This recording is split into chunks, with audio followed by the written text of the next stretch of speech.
Welcome back. If it has joined us, you're watching the news at 10 live on Channels Television Lagos. A reminder of our top stories. Kaduna State Governor Nasir El-Rufai apologizes over government's failure to effectively protect the people as death toll from coordinated attacks on 2 local government areas in the state rises to 51. INEC pushes for reform of the nation's electoral legal framework, recommends creation of Electoral Offences Commission to prosecute and punish offenders. Supreme Court adjourns hearing in the appeals for a review of the judgments in the Imo and Zamfara states governorship elections to March 3rd and 17th.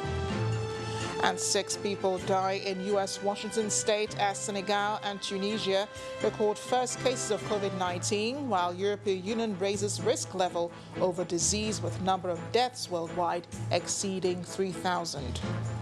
Plus business, sports and news from Abuja, the FCT and later international news from our London studios. Our website, channelstv.com, has more information for you. And on our top stories and others, you can subscribe and watch Channels Television's live stream on YouTube and other social media platforms using your mobile device browser, or download the Channels TV app for Android and iOS devices from their respective stores. You can also watch us via your smart TV platforms on Apple TV, Android TV, Fire TV and Roku. The Vice President, Professor Yemi Osinbajo, has met with some security heads at the Presidential Villa in Abuja today to review the report of the Presidential Committee on Small Arms and Light Weapons.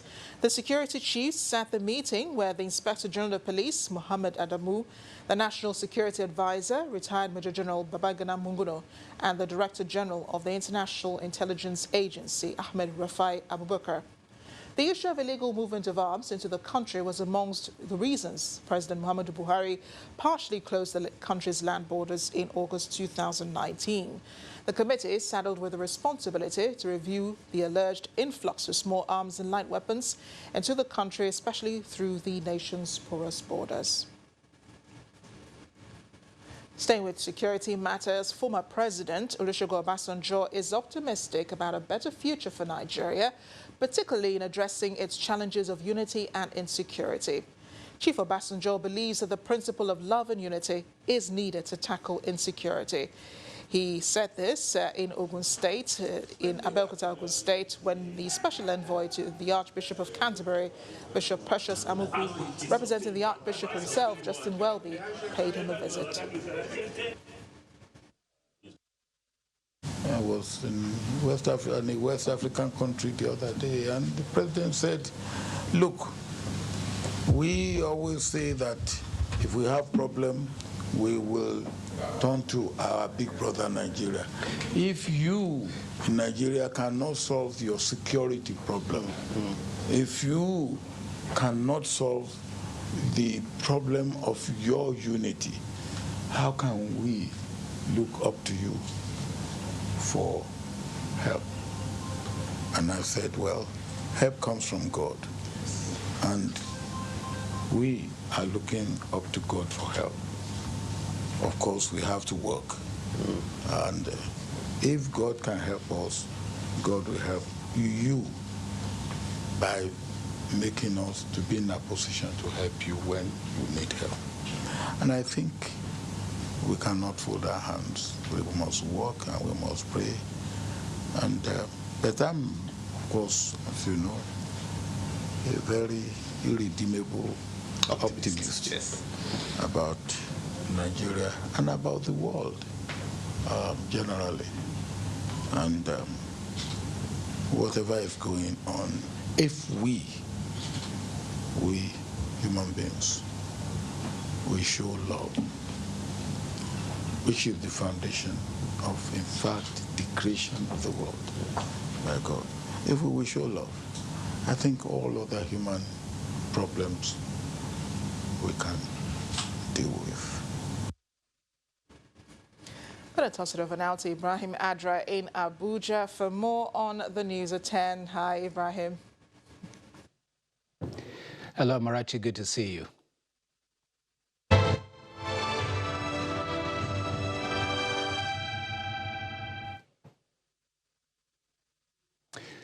The federal government says it is not letting down its guards on avoiding the import of any new case of the novel coronavirus into the country and also containing its spread.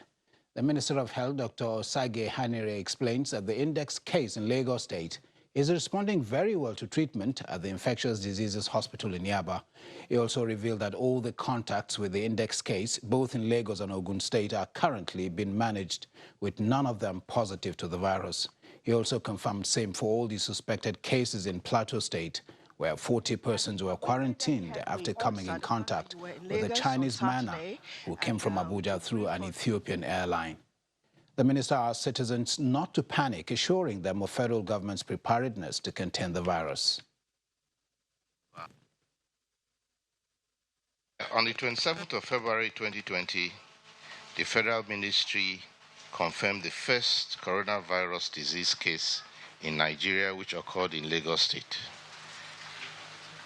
It's an Italian citizen who works as a consultant in Nigeria, and he came from Milan, Italy, to Lagos. He was admitted with symptoms at the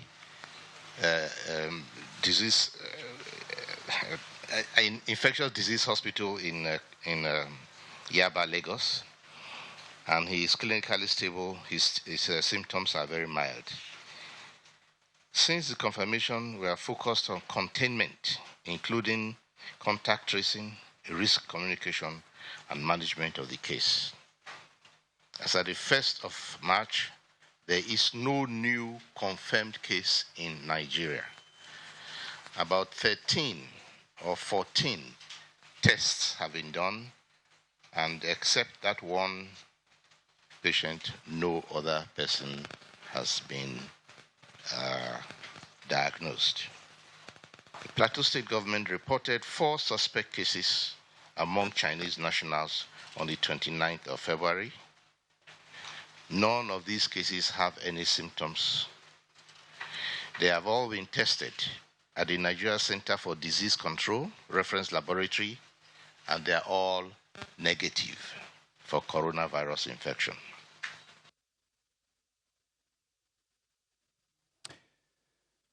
Also outside Nigeria, the battle continues to stop the spread of the deadly coronavirus, and some Nigerians resident in Wuhan, China, have been speaking on their survival techniques. One of them is Ayodeji Dou, a student on scholarship who says everyone has had to ensure strict personal hygiene. He speaks from Wuhan in China, the epicenter of the COVID-19 outbreak.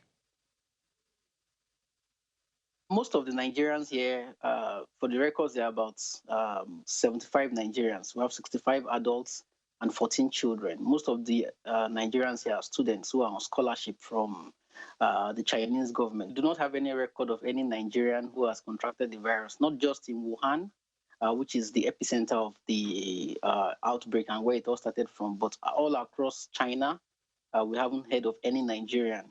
When the lockdown was initiated, there were restrictions. We could only go to a place like Walmart, which is close to what we ShopRite that we have in Nigeria. You have maybe a single member of a family could go out once in 3 days or 4 days to go to such places to buy food. And you also have to go with a bicycle.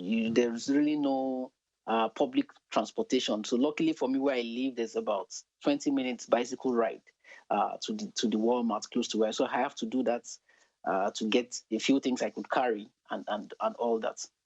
And then when it became a lot more severe, they also stopped places like that from selling to individuals. So what we now have is an arrangement within our residents, our estates, to buy things as a group. So we, together with the Chinese residents in the estates, we make our orders in the group, and then some of the leaders in the community or in the estates then send people to go out and buy those things.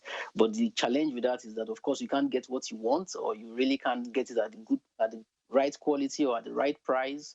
Or, for example, for we who are foreigners, we can't get things that cater to the taste of foreigners. But we have to bear with all that for now.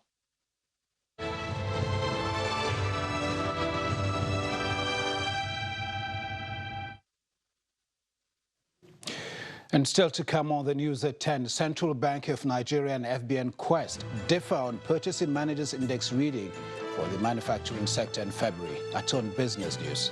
Join us again.